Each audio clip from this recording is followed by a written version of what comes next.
Bonjour tout le monde. Ça me fait très plaisir de revenir aujourd'hui vous parler d'un nouveau thème. Mon nom est Simon Leclerc et aujourd'hui je vous entretiens au sujet de l'amour. L'amour. Le thème d'aujourd'hui, c'est l'amour et les défis d'adaptation. Vous allez comprendre pourquoi j'associe l'amour avec les défis d'adaptation. Vous allez le comprendre dans le parcours qu'on va faire ensemble aujourd'hui.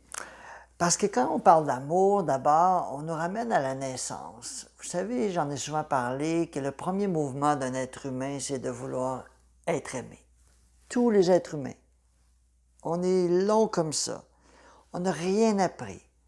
On n'a aucune connaissance. On ne sait pas marcher, on ne sait pas parler.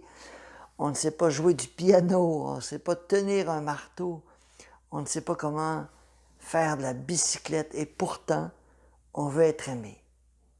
Vous allez me dire, oui, mais tout être humain veut être en sécurité, veut avoir de la nourriture, veut avoir une base.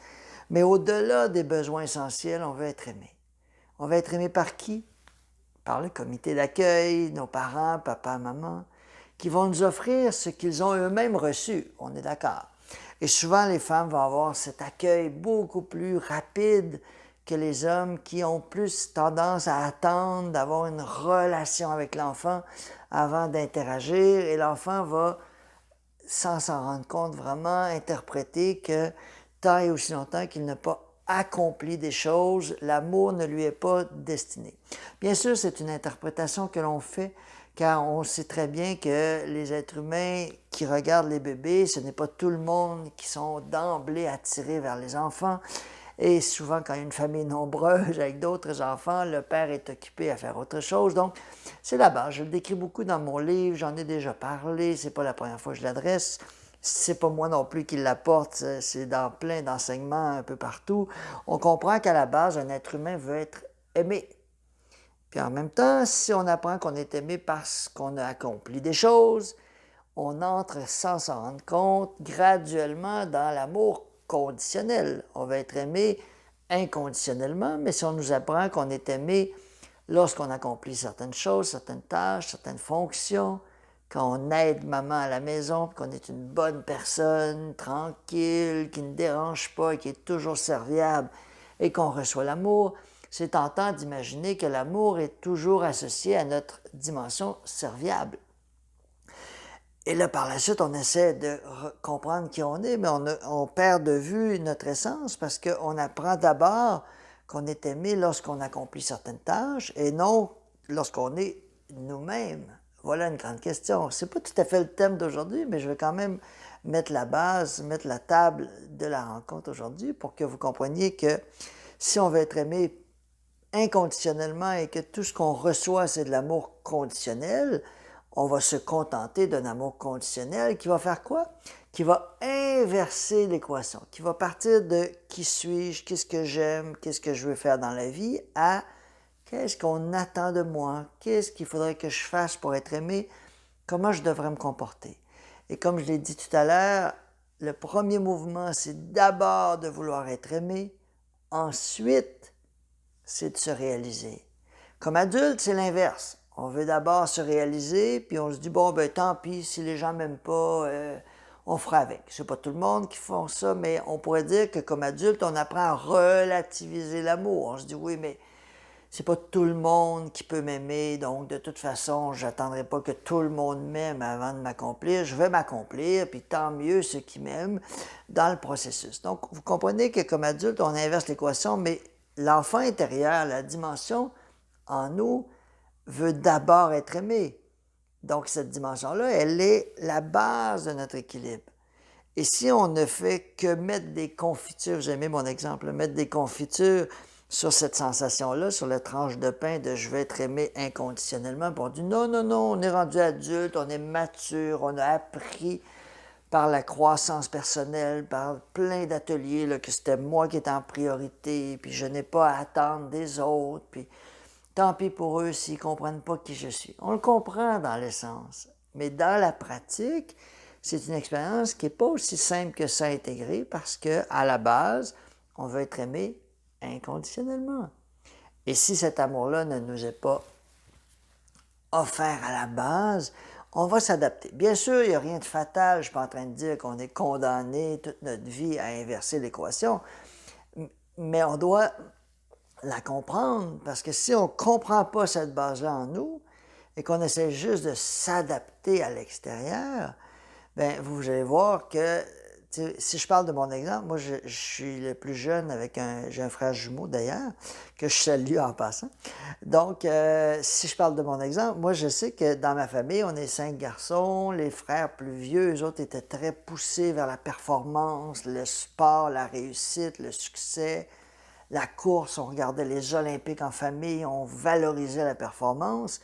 Donc, pour moi, performer, même physiquement, réussir, accomplir des grandes tâches, c'était associé à l'amour. J'existe. Je suis vu quand je performe. Et quand je me suis mis à faire du sport, jouer au badminton à une époque, ben j'aime beaucoup encore le sport, mais bref, à une époque, je jouais le badminton, et je me rendais compte que dès que je touchais à l'envie de performer, je me plantais, comme on dit au Québec. C'est-à-dire qu'il n'y a rien qui fonctionnait. Et ça démontre à quel point l'envie de performer est une chose qui peut se déployer en termes de dépassement de soi, en termes d'idéal, de dire je veux dépasser mes limites. Mais vous comprenez que si j'y mets des épices d'amour, de reconnaissance là-dessus, ça veut dire que si je performe et je suis aimé, mais que ma base, c'est que je ne suis pas aimé pour qui je suis, mais pour mes accomplissements, vous allez comprendre que dès que je vais vouloir performer pour réussir et que je vais contacter par le fait même la mémoire en moi qui va dire « Oui, mais tu sais, quand tu étais jeune, personne ne te reconnaissait. C'est juste quand tu accomplis que tu existes. Donc, je n'existe pas sans mes accomplissements. » Et là, je vais entrer une épice de saboteur dans mon déploiement.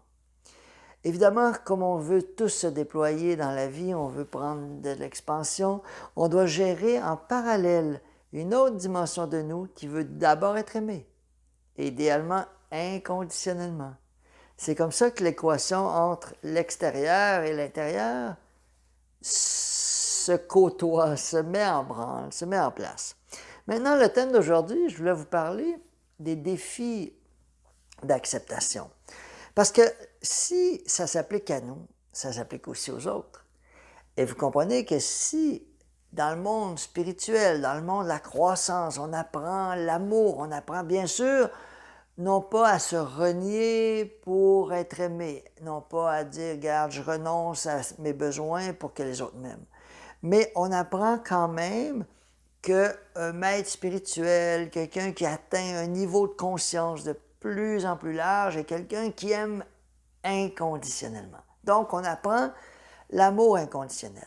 On l'apprend d'abord en théorie, puis après ça, on essaye de l'intégrer.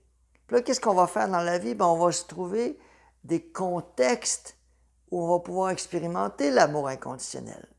Ah, les animaux domestiques, les chiens, les chats, qui nous font vraiment vibrer à un amour inconditionnel. Bien sûr, les enfants, mais les enfants, vous le savez comme parents, que c'est pas toujours l'amour inconditionnel. Des fois, on a envie de serrer un peu, ben pas physiquement, bien sûr, mais de serrer un peu de la tension, puis de monter le ton, puis de dire « Hey, c'est assez! » Donc, on aimerait, comme parents, être des parents idéal, mais en même temps, on doit composer avec nos propres enjeux, nos mémoires à nous, notre impatience. Et je dis notre, mais je n'ai pas d'enfant, donc je peux bien parler de maternité, paternité, mais je ne suis pas l'exemple que je peux vous présenter. Mais j'accompagne beaucoup de gens et je comprends quand même le principe de la parentalité. Donc, tout ça pour dire qu'on aimerait bien aimer tout le temps inconditionnellement les enfants, mais ce n'est pas toujours comme ça. Donc, je commence à la base. Ceux qui ont des chiens, des chats, ils savent qu'on essaye. Ils nous font toucher à quelque chose qui touche à l'amour inconditionnel, on pourrait dire, de façon plus facile.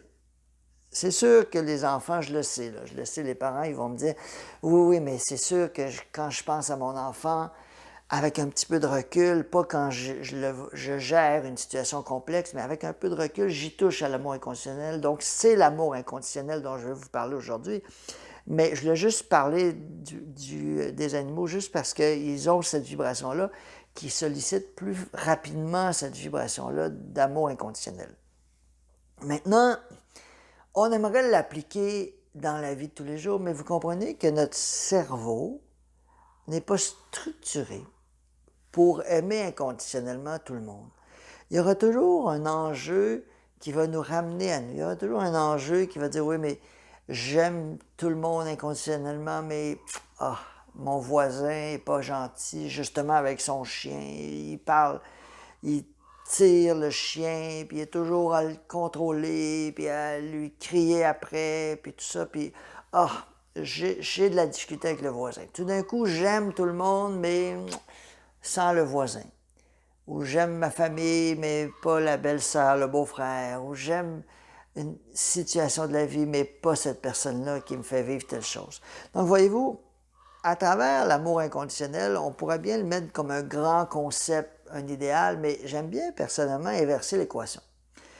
Inverser l'équation en me disant que quand, à l'intérieur de moi, il y a cette perte de l'amour inconditionnel, il y a toujours un message quand on le comprend d'un point de vue macroscopique. En d'autres termes, l'âme utilise ces situations-là de réaction, de jugement, j'en ai souvent parlé, jugement et réaction, qui réveillent quoi? Qui réveillent des reflets d'une partie de moi qui cherche ma lumière, mon attention, mon amour, ma reconnaissance.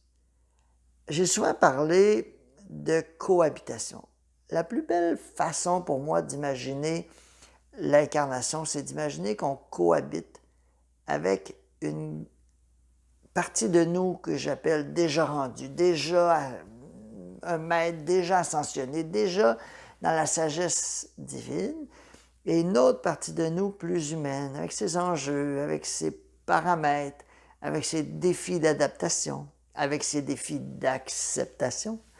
Et quand on comprend que cette cohabitation-là, on la vit à tous les jours et qu'on passe d'un à l'autre régulièrement et on n'a pas besoin d'avoir un grand niveau de maîtrise et méditer à tous les jours.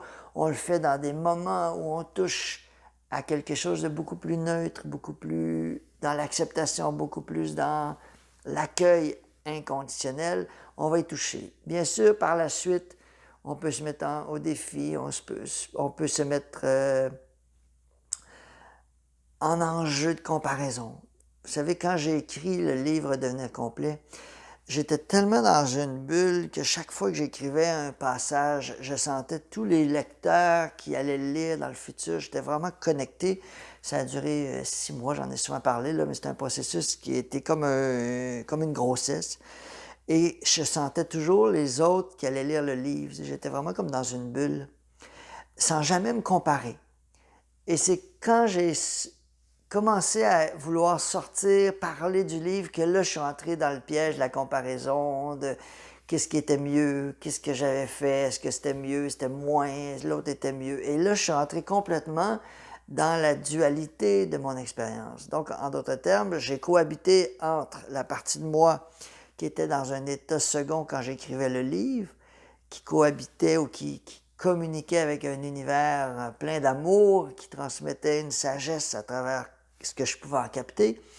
Et par la suite, l'humain qui avait envie que cette autre partie-là soit reconnue. Mais cet humain-là, bien sûr, il vivait à la manière des humains, c'est-à-dire comparaison, jugement, performance, réussite, échec, peur et tout ça. Mais voyez-vous, cette cohabitation-là, on la vit. Bon, je vous donne un exemple plus pointu par rapport à mon expérience, mais je suis convaincu que si vous faites un bilan, vous allez vous rendre compte qu'il y a des moments de votre vie où vous dites « Ah, là, j'étais vraiment sur mon X. J'étais vraiment à la bonne place. » Et qu'est-ce que ça veut dire? Ça veut dire que vous étiez en contact avec quelque chose de plus grand. Mais si vous évaluez par la suite l'autre partie et vous tombez dans le piège de la comparaison, ce qui n'est pas un enjeu, ce qui n'est pas la fin du monde, comme on pourrait dire, parce qu'on passe tous d'un état à l'autre, mais quand vous touchez à l'autre état, si vous remettez en question la partie de vous qui était sur le X, parce que tout d'un coup, vous avez une chute ou une baisse vibratoire, bien, vous comprenez que la cohabitation n'a plus lieu. C'est comme si vous évaluez la partie de vous plus grande à partir de la partie de vous plus petite.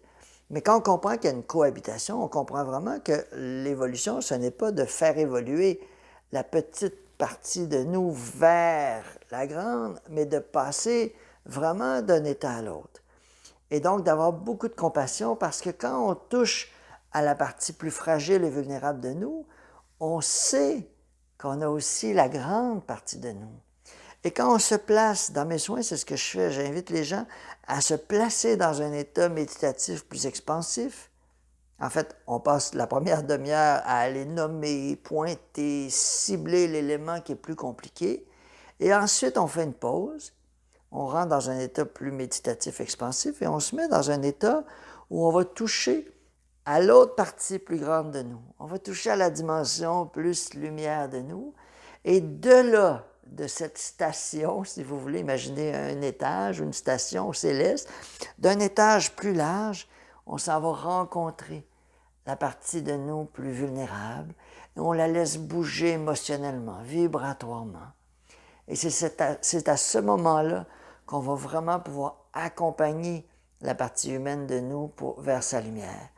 Mais en même temps, on comprend que ultimement, ce ne sera pas l'évolution de la partie humaine vers la lumière qui va nous rendre un être de lumière, ça va être de retourner à l'autre partie. Mais l'humain et le divin vont devenir juste un rendu là. Et à ce moment-là, il n'y aura plus de frontières. Mais là, je ne veux pas vous amener dans ce passage-là. Et je souhaite sincèrement qu'on le vive tous dans cette vie-ci ou dans une autre vie rapprochée, mais le point de la capsule, c'est pas ça aujourd'hui. C'est juste de comprendre cette cohabitation-là.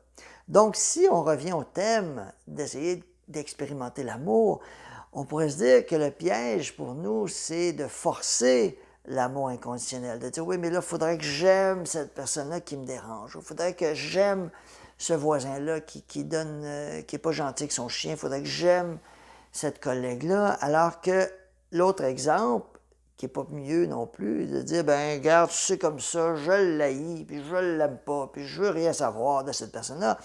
Et je dis pas qu'il faut en faire notre meilleur ami. Je dis juste qu'il y a un message derrière cette réaction-là, cette réactivité-là, qui est un reflet pour nous. Quelle est la partie de moi? C'est toujours ça la question que je dis. Quelle est la partie de moi qui m'est reflétée là-dedans? Bien sûr, c'est un miroir grossissant, mais quelle est la partie de moi qui m'est reflétée? Ça, c'est vraiment la question pour moi la plus fondamentale. Quelle est la partie de moi qui m'est reflétée dans ce scénario perturbant? Et me voilà revenu à l'amour et les défis d'acceptation, parce que accepter tout le monde, hypothétiquement parlant, c'est merveilleux. On pourrait dire dans un monde merveilleux, tout le monde est en amour avec tout le monde, mais c'est pas comme ça que ça fonctionne. On a aussi des chocs culturels, des chocs d'adaptation.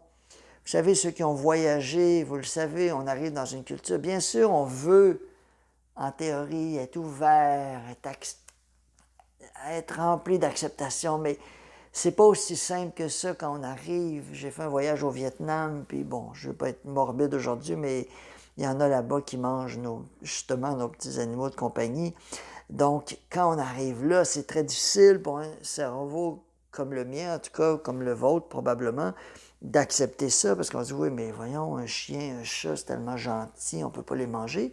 Mais en même temps, si je rentre dans cet état-là pour rencontrer les Vietnamiens, je suis aussi bien de ne pas y aller. T'sais. Donc, ça demande vraiment d'avoir une ouverture puis une acceptation de la différence, mais en même temps, ça réveille quoi? Ça réveille des enjeux.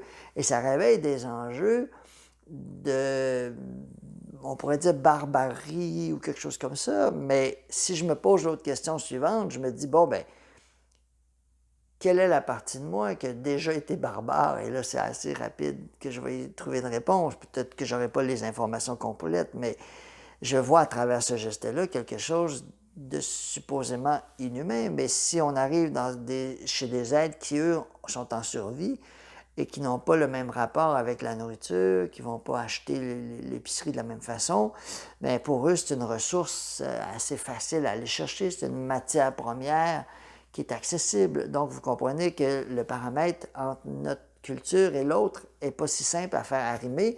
si on part avec notre culture, mais en même temps, on ne peut pas nier que ça nous fait réagir. Donc, quel est l'équilibre? C'est de comprendre qu'il y a quelque chose en moi qui n'est pas capable d'accepter tout ce qui existe, puis en même temps de me servir de ça comme un élément évolutif, un outil évolutif. Puis en même temps, ça ne veut pas dire de cautionner, ça ne veut pas dire que je suis d'accord, ça ne veut pas dire que j'encourage, ça ne veut pas dire que je suis passif puis que je fais rien. Si je suis invité à poser un geste, je le fais. Mais vous comprenez que je ne peux pas faire grand-chose dans une situation qui est hors de ma portée. Donc, on va faire quelque chose dans notre environnement immédiat si on peut le faire. Si on est engagé dans une ONG qui fait un travail humanitaire, on peut aussi le faire, mais vous comprenez qu'à notre échelle, on fait ce qu'on peut.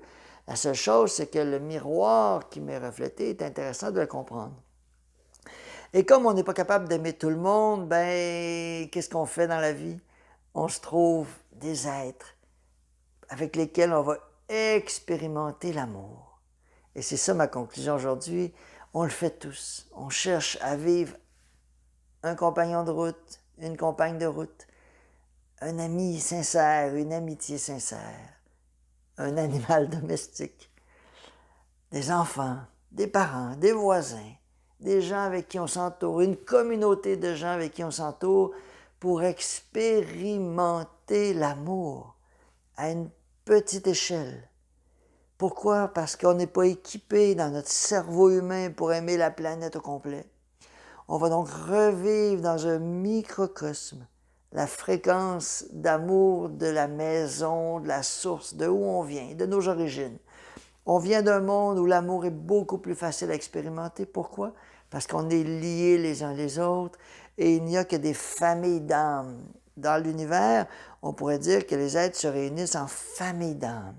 Sur Terre, beaucoup de familles cohabitent en même temps, alors que dans l'univers, les familles d'âmes se réunissent. On pourrait dire des planètes se réunissent en familles d'âmes. Donc, on pourrait dire que la vie dans l'univers sur des planètes X, Y, Z est plus facile parce que le taux vibratoire est plus élevé en général et les êtres se retrouvent en famille d'âmes. Donc, ils se retrouvent, on pourrait imaginer des familles d'âmes comme des couleurs.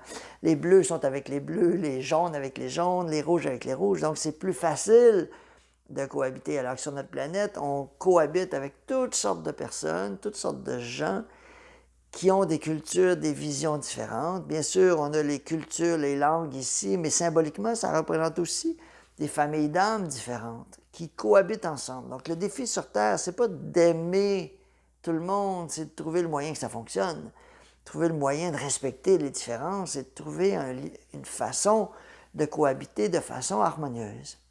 Et ça nous ramène à l'amour qui dit quoi? Qui dit, bien, à l'échelle macroscopique, j'arriverai pas à aimer tout le monde. Mais à l'échelle macroscopique, quel est l'être qui représente pour moi l'amour? Est-ce qu'il y en a 1, 2, 5, 10? Mais souvent, ça ne va pas à 10, ça va à quelques-uns. Et qu'on puisse, à travers eux, expérimenter l'amour et sentir que c'est ça la vibration de l'amour inconditionnel et que même si on ne le touche pas avec tous les êtres de la planète, on peut le toucher avec un être, un animal domestique. Je ne veux pas simplifier les humains et les comparer aux animaux, mais en même temps, les animaux ont une capacité d'aimer qui est incroyable. Donc, l'amour inconditionnel, je l'expérimente à petite échelle pour m'imprégner de cette énergie-là qui représente l'énergie de la source, qui représente l'énergie de Dieu inconditionnel. Mais bien sûr, si on retourne dans l'énergie divine, et le Dieu, en passant, il n'est pas extérieur. Quand je parle du mot Dieu, je parle toujours du Dieu qui s'exprime à travers l'être humain, à travers vous. Donc, c'est de ce Dieu-là. Bien sûr, l'extérieur en est le prolongement, mais ça commence par une relation intérieure. Donc, je le dis parce qu'à chaque fois que je nomme ce nom-là, il y a des gens qui pensent que je parle de religion, tout ça. Je parle pas du tout de religion. Je parle vraiment d'une énergie qui s'exprime à travers l'être humain, à travers nous. Mais dont la fréquence, c'est l'amour. Donc, vous comprenez que si je touche à l'amour inconditionnel, je laisse circuler cette énergie à travers moi. Et c'est à travers moi que je peux contribuer le mieux à faire circuler l'amour sur Terre.